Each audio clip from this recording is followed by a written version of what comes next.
రెండవది 3వ వాక్యంలో నుండి నేను చెప్తాను.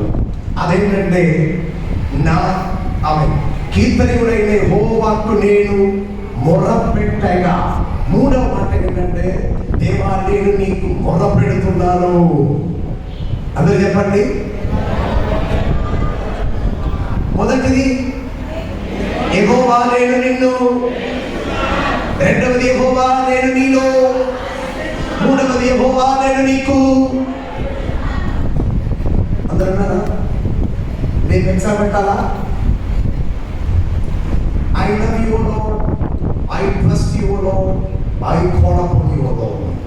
నేను నిన్ను ఆశ్రయిస్తున్నాను, నేను నిన్ను ప్రేమిస్తున్నాను, నేను నిన్ను ఆశ్రయిస్తున్నాను, నేను నీకు.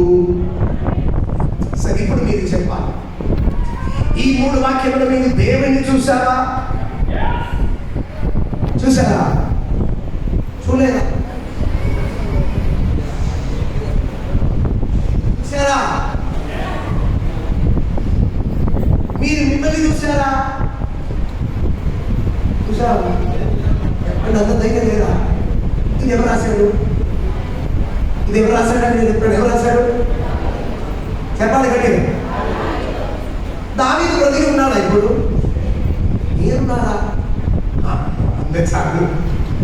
దావీదు బ్రతికి, దావీదు చనిపోయాడు, కానీ నేను ఈ రాత్రి బ్రతికి ఉన్నాడా?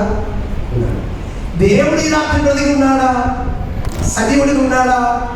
అయితే మీరందరూ చూడండి, ఇంకే నేను చెప్పేది దావీదు గురించి కాదు, బ్రతికి ఉన్నటువంటి దేవునితో ఆత్మీయ సహవాసం పెట్టుకున్నటువంటి మీరు నేను ఈ రాత్రి ఆయన వైపు చూసి చెప్తున్నా, నేను నిన్ను ప్రేమిస్తున్నాను, నేను నిన్ను ఆశ్రయిస్తున్నాను, నేను నీకు మొరపెడుతున్నాను. హల్లెలూయా, హల్లెలూయా. ఎవరితో? ఎవరు? ఎవరు? కేరళ నుంచి హైదరాబాద్ వచ్చిన మాస్టర్ గారు. అందరూ చెప్పాలి, నేను